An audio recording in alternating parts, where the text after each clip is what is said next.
घेऊया उबंटू मैत्रालय हे अकलूजच्या मुख्य शाखेतून ह्या विद्यार्थ्यांचं शिक्षणावरती काम कशा प्रकारे चालतं. जे विद्यार्थी शिक्षणापासून वंचित आहेत, ज्या विद्यार्थ्यांना कौटुंबिक समस्यामुळे शिक्षण घेता येत नाही किंवा जे भटक्या जाती जमातीतील विद्यार्थी आहेत ज्यांना शिक्षणापासून वंचित राहिलेले आहेत कौटुंबिक समस्येमुळे, त्या विद्यार्थ्यांना हे सर्व विद्यार्थी या उबंटू मैत्रालयाच्या माध्यमातून त्यांना शिक्षणाच्या मुख्य प्रवाहामध्ये कशा प्रकारे आणतात किंवा त्यांचं कामकाज कशा प्रकारे चालतं हे यांच्याशी आपण जाणून घेऊया. प्रामुख्याने आपण यांच्याशी ओळख करून घेऊया. तर नमस्कार, माझं नाव लखन चित्रा शैलेश बेंद्रे. मी राहणार उबंटू मैत्रालय निवासी अभ्यास केंद्रामधील विद्यार्थी आहे. माझं नाव संजय रेखा पोपट माने. मी निवासी अभ्यास केंद्रातील विद्यार्थी आहे. नमस्कार, माझं नाव वैष्णवी सविता राजू खिलारे. मी पण उबंटू मैत्रालय इथे विद्यार्थी आहे. नमस्कार, मी अक्षय साधना भारत जाधव.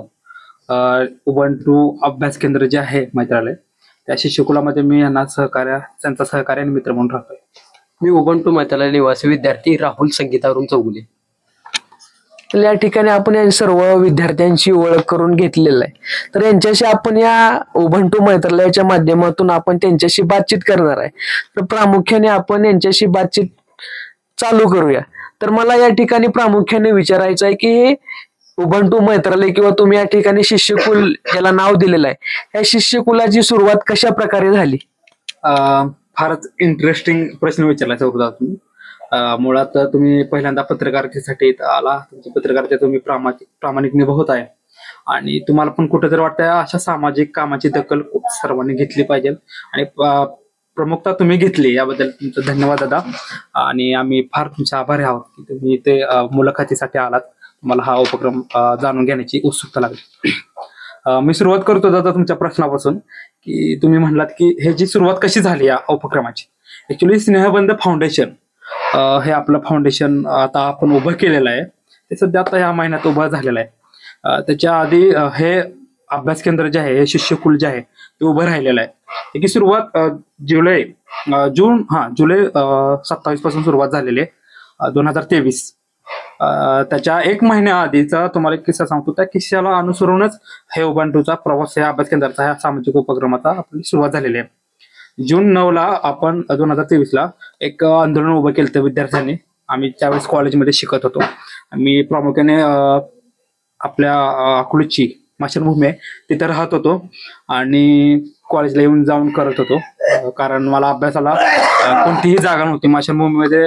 दिवसानंतर साधारण तिथं मयतेचे आणि अगदी ते त्यांचं रडणं आणि त्यांचा आक्रोश, त्यामुळे माझा अभ्यासावरती लक्ष राहत नव्हतं आणि त्याचसोबत त्यांची व्याकुळता बघून अस्थिरता माझी वाढत होते. लखन जो आहे आपला सहकारी मित्र विद्यार्थी, त्याचे चांगले ओळख होते तिथल्या एका शिक्षकासोबत. त्यांचं नाव काय मी घेत नाही. आणि मग त्यांनी ते मला जागा अवेलेबल करून दिली. ते अकॅडमी महर्षी अकॅडमी होती, आता नाही. तिथं आम्ही अभ्यास करायचो कॉलेजमध्ये आणि हे सुद्धा त्या अकॅडमी जॉईन करत होते. आणि तिथून आम्ही छान मित्र झालो आणि तिथून आम्ही ठरवलं की आपण थोडं सामाजिक काहीतरी साध्य केलं पाहिजे. सामाजिक हित हे आपलं कर्तव्य आहे. आणि त्या अनुसरून आम्हाला एक गोष्ट समजली आम्ही अभ्यास करताना, आमच्या सहवासामध्ये असताना, की इथं शिक्षण संस्था ज्या आहेत तिथल्या त्या 5-5 10,000 रुपये फी आकारतायत. आणि मग त्यावेळेस आमची किरण साठे म्हणून कार्यकर्ते त्यांच्याशी ओळख होते. ते सुद्धा ह्याच मुवमेंटला धरून काम करत होते. आणि मग आम्ही त्यांना कॉल साधला की तुम्ही असं काय विद्यार्थ्यांशी करू शकता का? ते बोलले करू शकतो, पण त्यांनी तुम्ही तटस्थ तुम्ही स्वतः पण करू शकता. मग आम्ही ठरवलं की आम्हीच करणार, कारण भरपूर विद्यार्थी आम्हाला असे जॉईन व्हायला लागले की आमची फी भरण्याची कुवत नाही, तुम्ही ते काय करू शकता का? आम्ही तुमचं शिक्षण बंद पडू शकता, 10,000 5,000 आहे एवढी रक्कम भरण्यासारखं आम्ही सक्षम नाही आहोत. आमच्या आईच 300 रुपये 150 रुपये हजेरीमध्ये जाते, लोकांची धुंडभांडी करते. आणि अशा वेळेस आमच्या आई तिथं गिरगडते, म्हणजे नाही का दयाची भीक मागते की आमच्या पोराला ऍडमिशन द्या, फी कमी करा. आणि त्यावेळेस त्यांना अक्षरशः नाकारलं जातं, लाथाडलं जातं. आणि ही सगळी अशी परिस्थिती आहे खाजगी संस्थांमध्ये. ही एकूणच अकलूजमध्ये नाही, सर्व भारतामध्ये हीच परिस्थिती आहे. आणि नंतर मग आम्ही विद्यार्थ्यांनी त्याच्या विरोधात उठाव केला, आंदोलन चालू केले. आम्ही शिक्षण संस्था ज्यांच्या आहेत त्यांच्या विरोधात उठाव केला की तुम्ही असं करू नका. तुमचे जे आहे शाळा आहे, तुमची ज्या संस्था आहेत ते 100% अनुदानित आहेत आणि त्यामुळे तुम्हाला जो कोणताच अधिकार नाही 5-5 हजार फी वसूल करण्याचा. आणि ते कायद्यामध्ये पण नव्हतं. त्याच्या अगदी आम्ही पाठपुरावा केला, तपशील घेतले, तर ते सुद्धा अनलिगल चालू होतं. परत इथली सिस्टीम भारताची तुम्हाला माहिती आहे इतकी करप्ट आहे की तुम्ही विचारू शकत नाही. त्यांच्यावरती कोणतीच कारवाई झालेली नाही. मुळे त्यानंतर आम्ही धाक देऊन आंदोलन हे शस्त्र वापरून जनजागृती हे शस्त्र वापरून साधारण 5-1 लाखाचे ऍडमिशन फुकट केलेले आहेत. आणि तिथून आम्ही मग एकत्र आलो.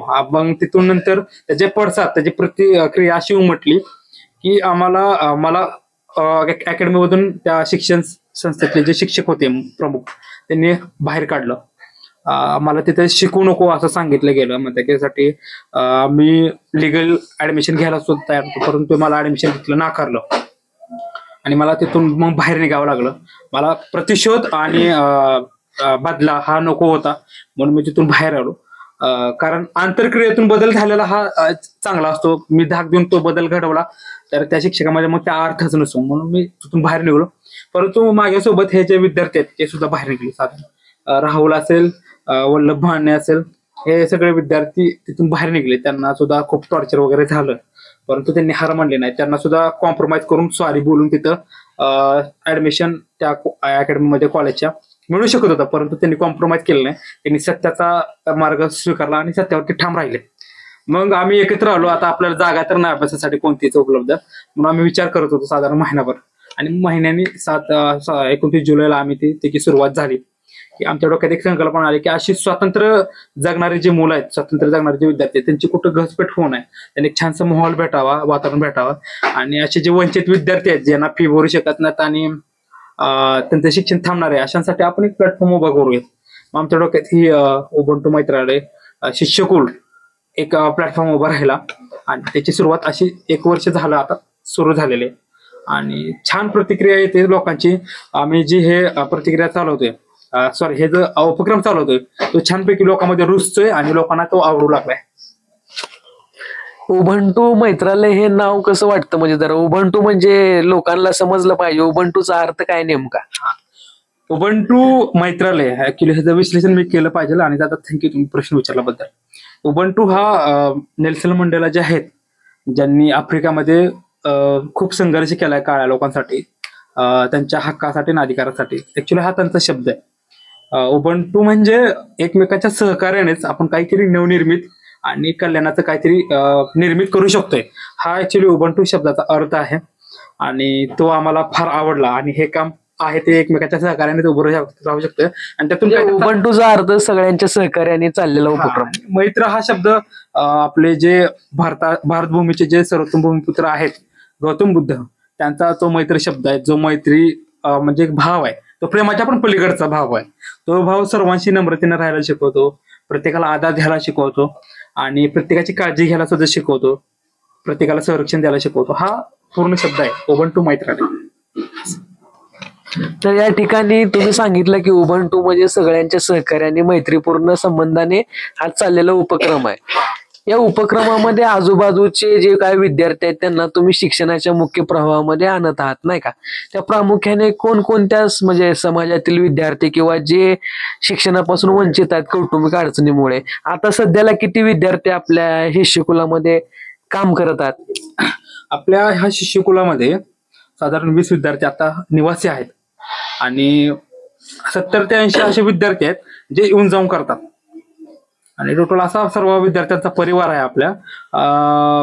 फार अडथळे आहेत सध्याला, अडथळे फार येतात की विद्यार्थ्यांना एक निवडायचे आणि त्यांना इथे आणायचे.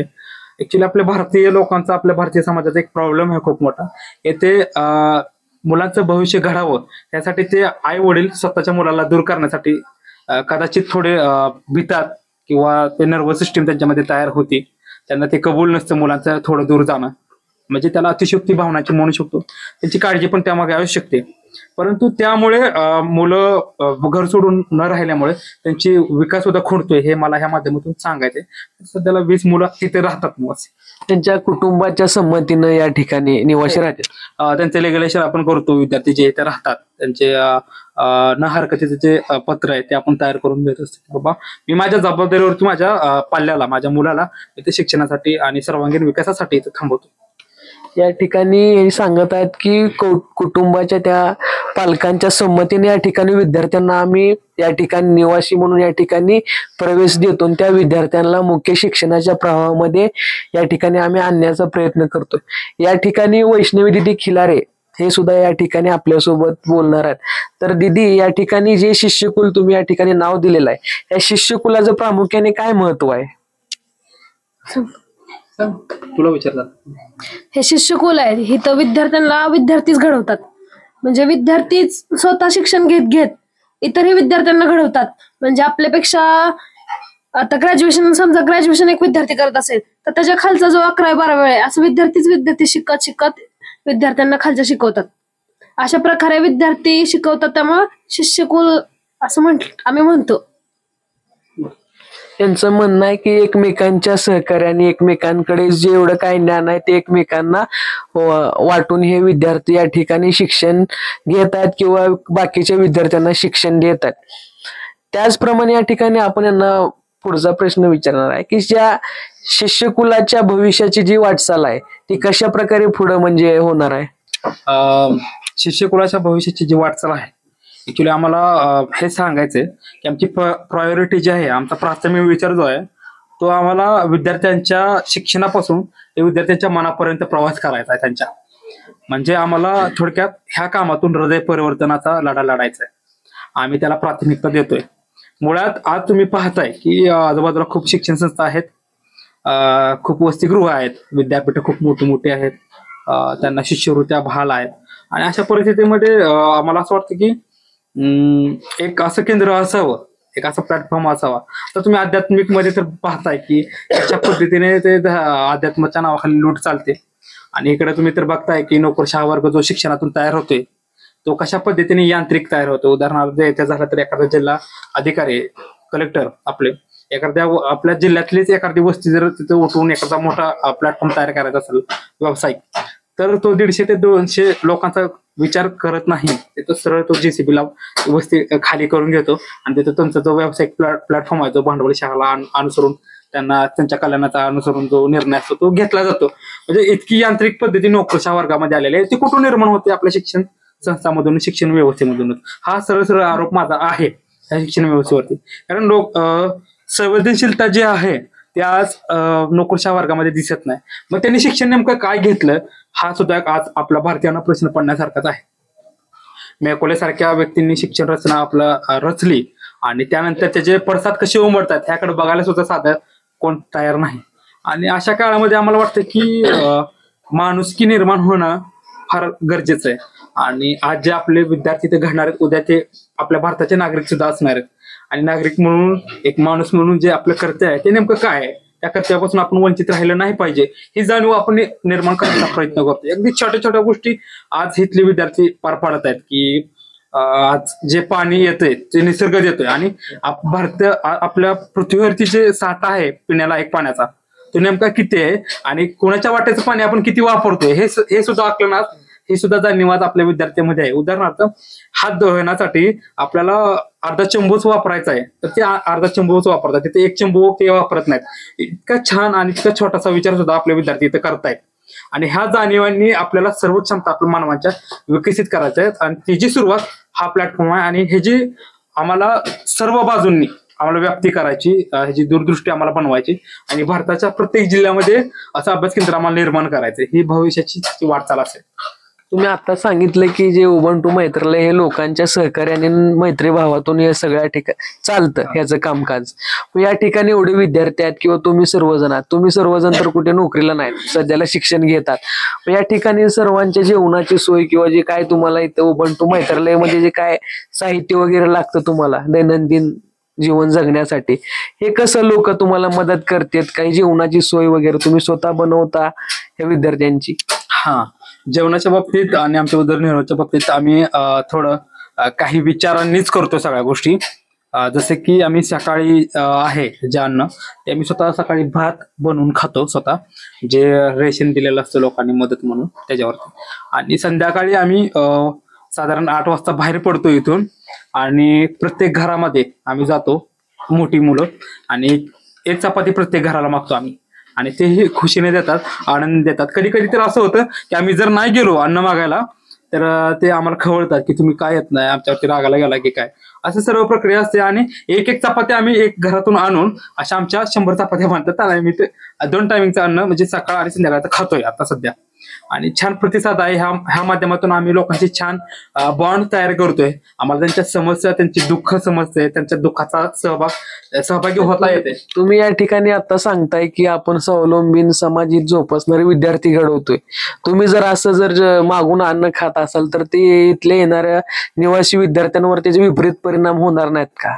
ह्याच्यावर म्हणजे काय सांगू वाटतं? निश्चित दादा, तुम्ही जो प्रश्न निर्माण केलाय त्याची एक बाजू आहेच ती, परंतु दुसरी बाजू अशी आहे की आम्ही हे ठाम सांगतोय की आपल्या पृथ्वी तलावरती एकही माणूस, एकही सजीव स्वावलंब नाही, त्यांचं स्वावलंबन नाही. तुम्ही लाख जरी रुपये पगार कमवत असाल तरी ते लाख रुपये कमवण्यासाठी कोणी ना कोणी सहकार्य करण्याची तुम्हाला आवश्यकता आहे. जसे की माणूस जन्मण्यासाठी किंवा पृथ्वी तयार होण्यासाठी ज्या काही प्रक्रिया झालेल्या आहेत त्याला सूर्याची साथ आहे, सहकार्य म्हणून झालेला आहे. तुम्ही आज ऑक्सिजन घेताय त्याला झाडाची साथ आहे, तो ऑक्सिजन देतो म्हणून तुम्ही ऑक्सिजन घेऊ शकताय. आणि आपण एकमेकाच्या, हा निसर्गाचाच एक रूल आहे, हा निसर्गाचा एक नियम आहे की तुम्ही सहकार्याशिवाय जगू शकत नाही. आणि ऍक्च्युली आम्हाला ह्या अन्न मागण्याच्या पद्धतीतून आम्हाला हेच सांगायचंय की आज एकमेकाच्या सहकार्याची अत्यंत गरज आहे, एकमेकाच्या एकोपाची अत्यंत गरज आहे. एकोपाशिवाय आणि सहकार्याशिवाय आपण एक जे चांगल्या जगाची कल्पना करतो ते जग निर्माण होऊ शकत नाही. अन्यथा आपण एकांतामध्ये पडलो गेलो आणि एकटे विभागलो गेलो, विभाजन झालं मानव जातीचं, तर मानवजात मरणाच्या आणि मृत्यूच्या दारामध्ये निश्चित जाणार आहे. आम्हाला हे द्यायचंय, हे आणि आमचे प्रतिकात्मक हे कृती आहे आमची अन्न मागण्याची.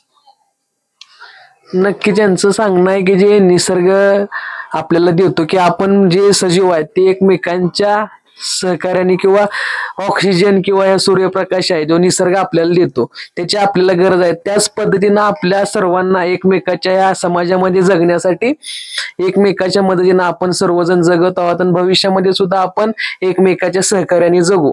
या ठिकाणी मला तुम्हाला पुढचा प्रश्न विचारायचा आहे की या समाजामध्ये वेगवेगळ्या शाळा, महाविद्यालय असताना या शिष्यकुलाची गरज का भासली तुम्हाला? प्रामुख्याने का जाणवलं की हे शिष्यकुल या ठिकाणी उभं राहिलं पाहिजे? मी तुम्हाला मगाशी सांगितलंय की आज भारतामध्ये सर्वात जास्त अनाथ आश्रम आणि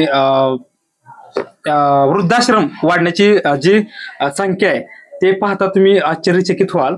आणि त्याचं कारण एकच आहे की माणसाची संवेदनशीलता संपत चाललेली आहे.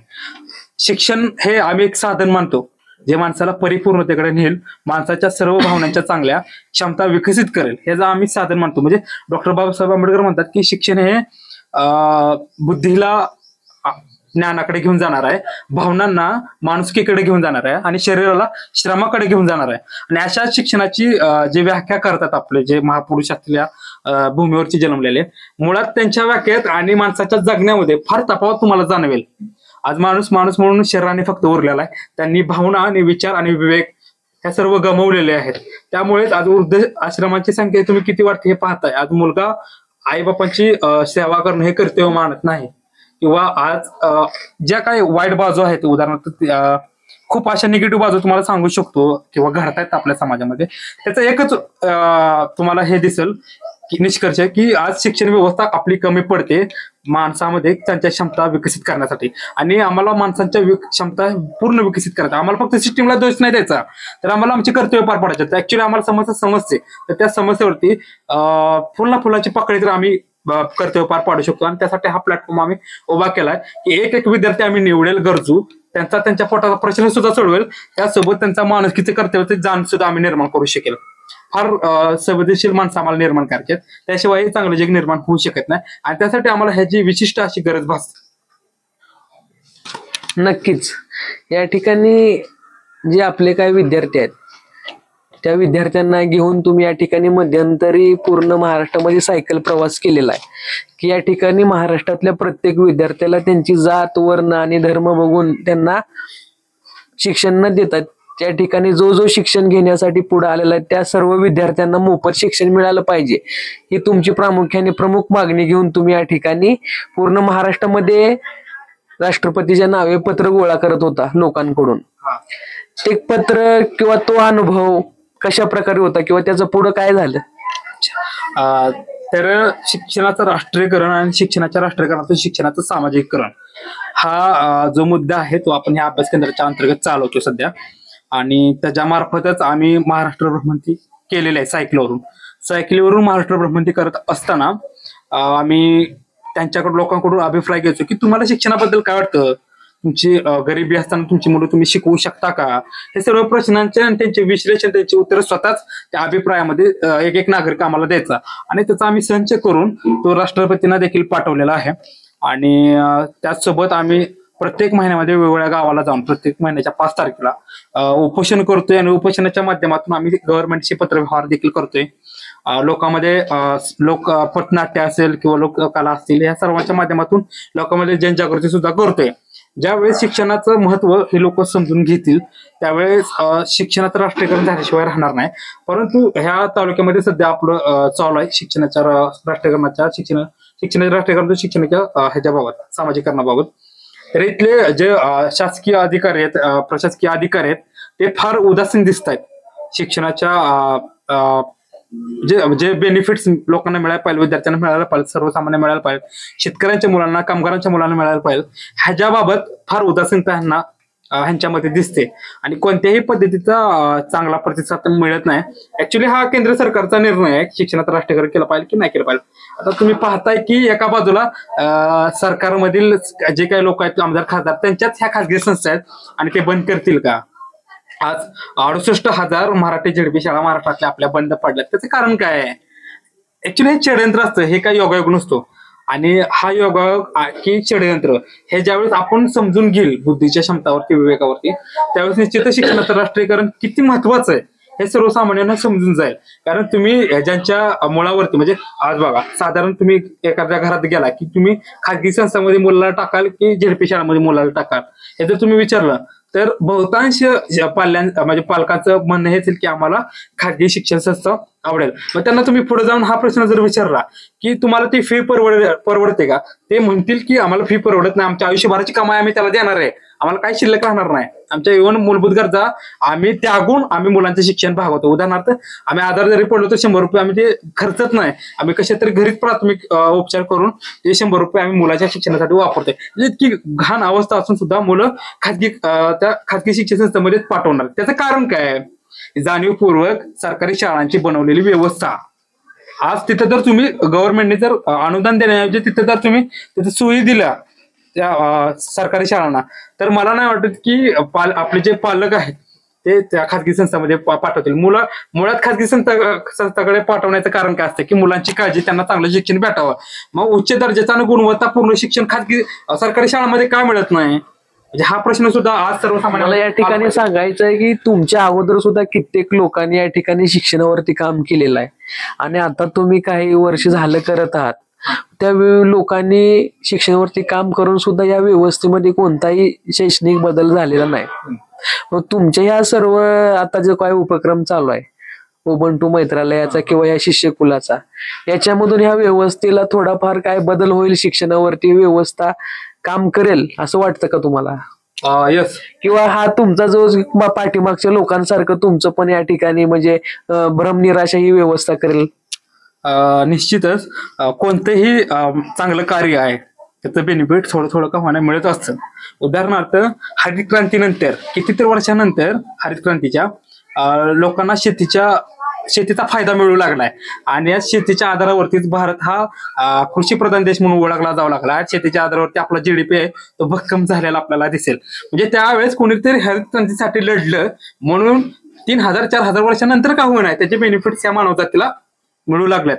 तसंच सामाजिक कामात असतं. आज जी तुम्ही कृती करताय ती काही काळानंतर तरी निश्चितच फळारूपाला येत असते. त्याची फक्त अट एवढी असते की तुम्ही जे कार्य करता त्यामध्ये कोणता स्वार्थ नसावा. म्हणजे मी केलेलं कार्याचं फळ मलाच मिळालं पाहिजे हा जर तुमचा हेतू असेल तर निश्चित तो त्याचं फळ आणि ते कार्य धुळेला मिळत जातं, जमीनदोस्त होतं. म्हणून आमचा असा काही उद्देश नाही. आम्हाला जे करायचंय मानवजातीच्या येणाऱ्या पिढ्यांसाठी करायचं. आज आम्हाला काय साध्य होऊ अथवा नाही होऊ, परंतु जितकं काही कल्याण मानवजातीचं इथनं पुढच्या भविष्यामध्ये होईल त्यामध्ये तिळभर का होणार आमचा वाटा असेल आणि त्यामध्ये आम्ही समाधानी आहोत. आणि राहिला विषय इथल्या शिक्षण व्यवस्थेला पहिल्यापासूनच अगदी आपल्या इतिहासामध्ये जर तुम्ही पाहिलं तरी तिथं शिक्षणाविषयी आणि लोकांना हुशार करण्याविषयी इथली प्रत्येक राज्य व्यवस्था उदासीनच राहिलेली आहे. ऍक्च्युली त्यांना प्रश्न विचारणारे, प्रश्न निर्माण होणारे नागरिक आणि विद्यार्थी तयार करायचेच नाहीत. हा हेतू उघड तुम्हाला तर अगदी माहिती असेल, परंतु सर्वांनाच माहिती आहे, जे विवेकी लोक आहेत त्या सर्वांना माहिती आहे की हे जाणून बुजून प्रश्न न निर्माण करणारी पिढी त्यांना निर्माण करायची आहे. आणि भ्रमनिराशा ही मुळीच आम्हाला नाही येणार आहे, कारण आम्ही ते साध्य करतोय आणि आम्हाला त्याचा आउटपुट आहे की गेल्या मनुस्मृतीचा जो त्या महाराष्ट्र सरकारने केसरकरने निर्णय घेतलेला की बालभारतीमध्ये आम्हाला मनुस्मृतीचे श्लोक शिकवायचे, त्याच्या विरोधामध्ये ह्याच विद्यार्थ्यांनी एक आंदोलन उभं केलं आणि आंदोलना माध्यमातून 500 रक्ताचे पत्र हे राष्ट्रपती आणि न्यायाधीशांना पाठवल्यानंतर जो काय त्याचा निष्कर्ष आहे त्यामध्ये आम्ही एकटेच नव्हतो, पण आम्ही त्यामध्ये पण होतो आणि त्यामुळे त्यांना भूमिका मागे घ्यावं लागलेली आहे. आणि अशा छोटे छोटे सगळ्यांच्या कार्याने एक चांगली कृती निर्माण होऊ शकते आणि वाईट विचार संपू शकतात. हा विचार असल्यामुळं आमची भ्रमनिराशा कधीच होणार नाही, आम्ही आमच्या हातात निराशा कधीच पडणार नाही. नक्कीच.